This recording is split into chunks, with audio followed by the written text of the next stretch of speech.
5 ዓመቱን ነበር አስቸኳይ ፓስፖርት ብለን ስንሰጥ የነበረው። ፓስፖርት አስጀምራለች ከአመቱ አንፃር ስታይ ከክፍያ አንፃር ስታይ እንደገና ደግሞ ለማህበረሰቡ ስሰጥ የነበረው ከአገልግሎቱ አንፃር ብዙ ነገር የተቀየሩ ነገሮች አሉ። 500 800 ያልዘለለ ፓስፖርቶችን ነበረ በበፊቱ ሲስተም የምንሰጠው። በዚህኛው ግን አዲስ ህግ መጀመሩት ማለት ነው። እሱ ደግሞ ማሻሻያ ያደረገው ከክፍያ አንፃር ስታይ ከአገልግሎቱ አንፃር ስታይና ከፍጥነታቸው አንፃር ስታይ ብዙ ነገሮችን በማሻሻልና በፍጥነት ብዙ ነገሮችን ያስተናገዱ ይገኛሉ ማለት ነው። መግቢያ ላይ እንደሰማችሁ ብዙ ነገሮች ተቀየረው። ለምሳሌ አገልግሎት ላይ ዓመተ ምህረቱ ደግሞ አንድ ፓስፖርት ቆይታው በብዙ ነገር ተቀይሯል። ከዚህ በፊት የነበረው እንግዲህ 5000 ዓመት ሲያገለግል የነበረው ፓስፖርት አሁን ደግሞ ኤክስፓየርድ የሚሆንበትን ቀን ጭምር ያሻሽላሉ። በቀን ከ4000 በላይ ዜጎችን ለአስቸኳይ ፓስፖርት የሁለት ቀን ነው። አንድ ሰው በፍላጎቱ 25000 ብር ይከፍልና እንደ ዛሬ አመልክቶ ባንክ ከፍሎ በማግስቱ እኛ ጋር ይመጣል በኦንላይን። ከዛ ባንክ ሄዶ 20000 ብሩን ይከፍልና ከዛ በኋላ በማግስቱ ሰነዱን፣ የልደት ካርዱን፣ የቀበሌ መታወቂያውን፣ ፋይዳን እና የተመዘገበበትን ይዞ ይመጣል፣ የኦንላይን ወረቀቱን። በዚህ መሰረት በእለቱ ይስተናገድና ወደ ቤቱ ይሄዳል።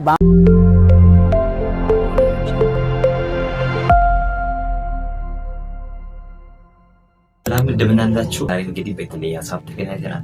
ከዚህ በፊት ብዙ ቪዲዮዎችን ሰርች እንዳችሁ ነበር። ዛሬ ደግሞ ለየት ባለ ሀሳብ በተገናኘ ነው። ኢትዮጵያ እንግዲህ ለመጀመሪያ ጊዜ የተለየ ፓስፖርት አስጀምራለች። ከአመቱ አንፃር ስታይ ከክፍያ አንፃር ስታይ እንደገና ደግሞ ለማህበረሰቡ ስሰጥ የነበረው ከአገልግሎቱ አንፃር ብዙ ነገር የተቀየሩ ነገሮች አሉ። ኢትዮጵያ ለመጀመሪያ ጊዜ ምን አይነት ፓስፖርት አስጀመረች? ፓስፖርት ማለት ነው ጭማሪ በዚህ ሀሳብ ላይ የምናይና ፓስፖርት ጋር በተገናኘ ነገሮችን አፕላይ ማድረግ ከፈለጋችሁ ደግሞ ብዙ ጥያቄዎችን መጠየቅ ያላችሁ ማስሞላት የምትፈልጉ ከሆነ ሳፖርት የሚያደርግ የመጀመሪያ 5 ሰው ሳፖርት ማድረግ ይችላል። እንግዲህ ግቢ ብር ማድረግ የምትችሉ ለኔ ሳይሆን ለእናንተ የመጀመሪያ አፕላይ ካደረጋችሁ ከሆነ ባንክ ቤት አማካኝነት ነው እንግዲህ ክፍያ የሚፈጸመው።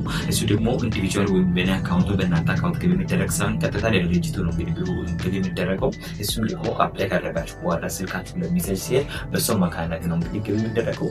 እንግዲህ ወደ ሀሳቡ ዋና ሀሳባችን ስንመለስ እንግዲህ ክፍያ መጠን ስንት ነበረ? መቼም ተጨማሪ ደግሞ ከዚህ በፊት ምን አይነት ፓስፖርት ነበር፣ አሁን ደግሞ ምን አይነት ፓስፖርት እንደምትምረው አንድ ጋር በዚህ ቪዲዮ መጨረሻ ላይ ይሆናል። ከዚህ ቪዲዮ አዲስ ሆናችሁ ዩቲዩብ ቻናል ሰብስክራይብ ማድረግ እንድትጀምሩ አበረታታችኋለሁ። አሁን እንግዲህ ወደ መጀመሪያ ሀሳባችን ስንመለስ እንግዲህ ኢትዮጵያ ለመጀመሪያ ጊዜ ምን አይነት ፓስፖርት አስጀመረች የሚለው ነገር አንስተን ነበር። አሁን እንግዲህ ፓስፖርት ማለት ምንድን ነው የሚለውን ስንወስድ ፓስፖርት ማለት እንግዲህ ከዚህ በፊት የሚሰጠው ሀሳብ አንፃር ስታይ ድሮ ማለት እስካሁን ሲሰጥ የነበረው ለምሳሌ እኛ ስንጠቀም የነበረው ፓስፖርት አለ 5 ዓመት ብቻ ነው የሚያገለግለው። ከ5 ዓመት በኋላ እንግዲህ ኤክስፓየርድ ሲያደርግ እንደገና አዲስ ፓስፖርት የማስወጣት ሂደት ምናምን ነበር። አሁን እንግዲህ በጣም የተቀየረው ሂደት ነው። ለ10 ዓመት የሚያገለግል ፓስፖርት ነው መጥቶ ማለት ነው። 10 ዓመት ያገለግላል። ከዛ 10 ዓመት በኋላ ነው ኤክስፓየርድ ማድረግ እንዲችሉ ማለት ነው። ይሄን እንግዲህ ለየት የሚያደርገው እንግዲህ ከዚህ በፊት የተሰጠ የነበረው ፓስፖርት ስታይል እና አሁን የተሰጠ ያለው ስታይል በጣም የተቀየረ መሆኑን ይሄን ለየት የሚያደርገው ማለት ነው። አሁን እንግዲህ አሻራ ምናምን ሰሰብ ይሄን እንግዲህ የሚያደርገው በቺፕስ አማካኝነት ነው። እንግዲህ አሻራ ሙሉ መረጃችን ይቀበላሉ። ከዛ ደግሞ ፓስፖርቱ በፊት ሳይም የመጀመሪያ ጊዜ እንግዲህ በኢትዮጵያ የሚሰራ የፓስፖርት አይነት ነው እንግዲህ የሚሰጠው ማለት ነው። ከዚህ በፊት ሲሰጥ የነበረው ፓስፖርት አይነት እንግዲህ ታውቃላችሁ፣ እሱ ደግሞ ተቀይረው አሁን እንግዲህ የኢትዮጵያ የመጀመሪያ ጊዜ ፓስፖርት የተቀየረው ፓስፖርት ነው እንግዲህ የምንቀበለው ከዚህ በኋላ አፕላይ የሚያደርግ ሰው የሚቀበለው ማለት ነው። እሱን ደግሞ በቺፕስ በታገዘው ማሽን አማካኝነት ነው እንግዲህ እሱን መቀበል የሚችለው ማለት ነው። ትናንት በተለቀቀው ቪዲዮ አሁን እየቀረሱ ያለው ሰዓት ላይ የተለቀቀው ቪዲዮ እንግዲህ በተጨማሪ ደግሞ ለየት የሚያደርገው ይሄን አሻራ የሚሰጥበት ሰዓት ላይ የተለያዩ ቦታ ላይ ያለው የሚሰጠው አሁን ለጊዜው የተሰጠ ያለው አዲስ አበባ በጎተራ አካባቢ የሚሰጠው ቅርንጫፍ ላይ ነው ግዳሹ ማግኘት የሚችሉ ማለት ነው። ክፍያውን ሳስታይ እንግዲህ አስቸኳይ ለ2 ቀን የሚሆኑ ክፍያ ለ2 ቀን የሚሆኑ ፓስፖርት ከፈለጋችሁ እንግዲህ እሱ እንግዲህ የምሰጠው በ25 ነው እንግዲህ በ25 ነው እንግዲህ 2 ቀን የሚሰጡ ፓስፖርት ማለት ነው። አሁን ላይ የምታደርጉ ሰዓት ላይ 2 ቀን ዛሬ ሰጣችሁ በ2 ቀን እንግዲህ መውሰድ የምትችሉበት ነው። እሱ ተጨማሪ ሀሳብ ማለት ነው። ሌላኛው ደግሞ በዚህ በ5 ቀን ተሰጠ የነበረው ፓስፖርት እሱም ባለበት ነው። ክፍያው እንግዲህ በ20,000 ነው እንግዲህ እሱን የሚያስተናግዱት ማለት ነው። በ20,000 የሚከፍለ 5 ቀን ውስጥ ነው እንግዲህ ሁሉ ነገር ፕሮሰስ ጨርሰን የምንቀበለው ማለት ነው። በተጨማሪ ደግሞ መደበኛ የምንለው ድሮ ሲሰጥ የነበረው ስታይል እሱ ደግሞ በ5,000 ነው እንግዲህ መቀበል የሚችሉ ማለት ነው።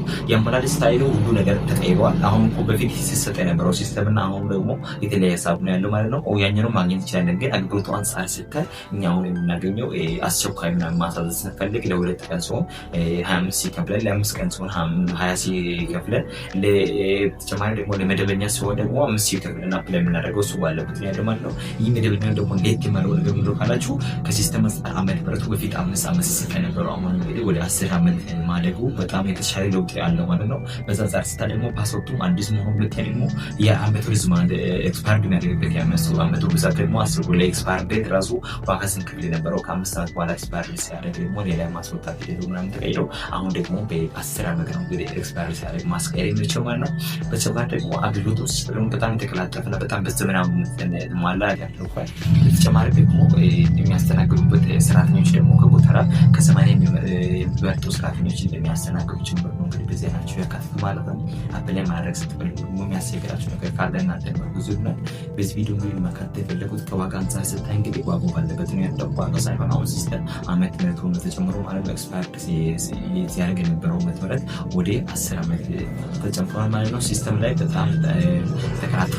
ሲስተም ያስተናግዱት ጥሩ ብሎ ነው የሚያስተናግዱት ማለት ነው። ለጊዜው እንግዲህ አሁን በዚህ ሲስተም ሲያት የሚያስተናግዱት ጎተራ ላይ የሚገኘው በጎተራ አካባቢ የሚገኘው ኢሚግሬሽን ዘግይቶላል ይቆጥራል ማለት ነው። እንደገና እንግዲህ ሀስመት ቦታ ላይ ያገለግል እንደምሰሩ ታውቃል ነው። እንግዲህ በሳቢ ላይ እናንተ ሀሳብ አስተያየታችሁን ደግሞ ማስቀመጥ ትችላላችሁ። በተጨማሪ ደግሞ አፕላይ ማድረግ ስትፈልጉ የሚያስቸግረው ነገር ካለ ሊያግዛችሁ ይችላል። ኦንላይን ነበር አይነጋችሁም በገት ትችላላችሁ ማለት ነው። በተጨማሪ እንግዲህ ከዚህ የሚሰማት ከሆነ ወረፋ አፕላይ የምታደርጉ ሰዓት 5 ሰዓት ላይ ያላችሁ ምናምን ከሆነ 5 ሰዓት ላይ ነው የሚሄድ የለባችሁ። በጣም ሁላችሁ መቸገር የለባችሁ ነው። ምክንያቱም ብዙ ጋጋታ ኖሮ ሰዓት አፕላይ ያደረገ ሰው ከሰዓት አፕላይ ያደረገ ሰው ጠዋት ሄዳል። ጠዋት አፕላይ ያደረገው ጠዋት ላይ ሲሄድ ሁሉ ጋጋታ ሲፈጠር ደግሞ ቶሎ ለማስተናገድ ሲግድ ሊሆን ይችላል የሚለው ነው በተጨማሪ የተላለፈው ማለት ነው። እናንተ ግን ማድረግ ያለባችሁ ግን ከሰዓት አፕላይ ያደርጋችሁ ከሆነ ከሰዓት እናንተ አፕላይ ያደርጋችሁ የፕሪንት አውቱን ይከውል በሰዓት ላይ አፕላይ የምታደርጉበት ነገር ስለሆነ እሱን ቼክ ማድረጋችሁ እንዳትረሱ።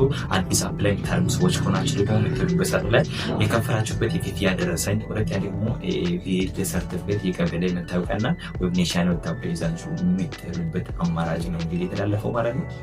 ከዚህ በፊት እንዴት አድርጋችሁ አፕላይ ማድረግ እንደምትችሉ የሚለው ቪዲዮ ላይ ተሰርቻለሁ። በእናንተ ከስለሰው በሰው ከፍላችሁ አፕላይ ማድረግ ትችላላችሁ። ካልፈለጋችሁ እናንተ በራሳችሁ በስልካችሁ አፕላይ አድርጋችሁ የተሰሩበትን ነገር ቀጣይ ላይ ለእናንተ ሰርች ማሳያችሁና ከዚህ የተሰራሁትን ቪዲዮ አለ እናንተ በቀጣይ ሰርች እናዳምጣለሁ ማለት ነው። በዚህ ቪዲዮ እንግዲህ ከወዳችሁ ቪዲዮ ላይ ማድረግ እንድትከታተሉ ነው የምንፈልገው። በቀጣይ እንግዲህ በሌላ ቪዲዮ እስከምንገናኝ በያላችሁበት ሰላም ልትችሉዛ። እንግዲህ ይህ ቪዲዮ ዛሬ የተወሰነ ግል ያስተማር ቤተሰብ አድርጋለሁ። አዲስ ተቀየረ ሲስተም ላይ ለመናገር ስለተጠቀሙ ይህ ቪዲዮ ተክሬት ያደርጉት በሌላ ቪዲዮ እስከምንገናኝ ያላችሁ